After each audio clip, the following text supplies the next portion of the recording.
Okay, yeah, so I'm here to talk about my lived experience, how I started running the groups, and how WayAhead has essentially changed my entire life.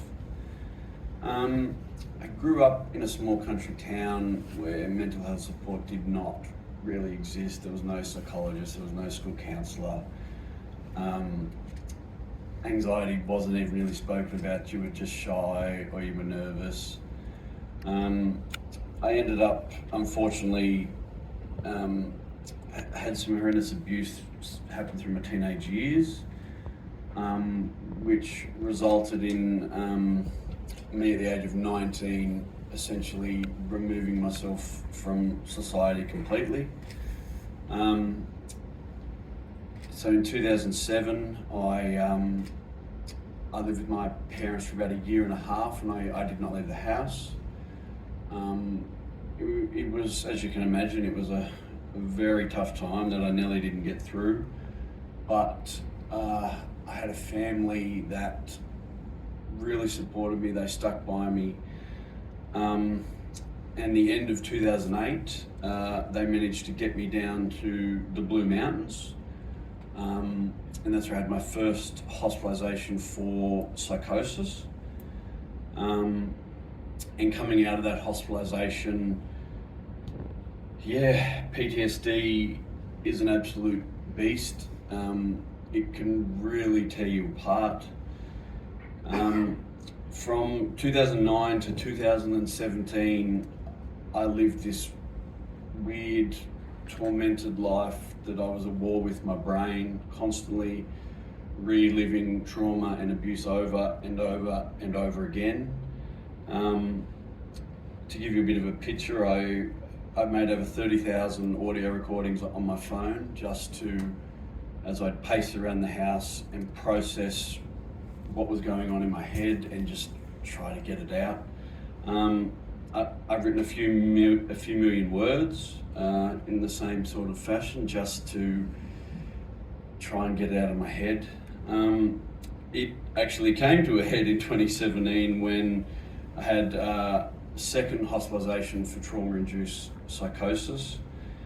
And that was very touch and go for a while, but it turned out to be quite a bit of a blessing in disguise, because I came across a psychiatrist, Dr. Paul Thiering, who worked in the Blue Mountains at Lura, and we had weekly psychotherapy for 5 years, which unpacked a lot of the trauma that I'd experienced in my life. And then in 2021, my parents, they wanted to move down to the Central Coast, so I sort of tagged along, and that was during a COVID lockdown. So as a way to get started in life in 2022, I went to a WayAhead group in Jesmond, up in Newcastle there. And that was really my first step in 20 years of just trying to do something to actually have some sort of life at all. And it went well. The group was brilliant. You know, the anxiety dissipated within 10 minutes of being there. The girl, Catherine, she was very skilled at what she did. Shout out to Catherine and Tina, because they both helped me immensely. And then I went to the groups for a few months, and then I inquired why there was no group on the Central Coast, and they needed a facilitator, so I thought, well, I'll see if I can be a facilitator. And it turns out that I could be a facilitator, so the Central Coast group started the start of this year, and I've been a facilitator of that. And by extension of the group I went to last year, I actually started university on campus this year at Newcastle University on the Central Coast. And I threw myself right in. I'm the president of the only social club that exists. I'm on the SRC. I'm a deputy to an accessibility guild, which encompasses all students with any sort of disability. They can come to you and you represent them. As the Central Coast group started to take off, I did some publicity. I did an ABC radio interview. A schizophrenia and bipolar group asked me to be their guest speaker. I've done a group at an Indigenous rehabilitation, drug and alcohol rehab in the Central Coast called The Glen, and they're wanting to continue groups there.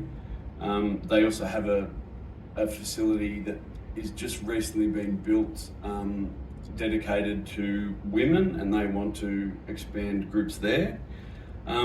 We have a retirement village who has requested that if we can explore developing a group for them as well. And Rachel over there she doesn't know this yet, but Newcastle University confirmed to me yesterday that they want to explore implementing some support groups there. So you have some more work, Rachel, if you didn't have enough already. So essentially, without WayAhead's really been there every step of me having a life, which has really only been a year and a bit so far. So I lost 20 years, but I'm trying to make up for it as best I can. But yeah, thank you.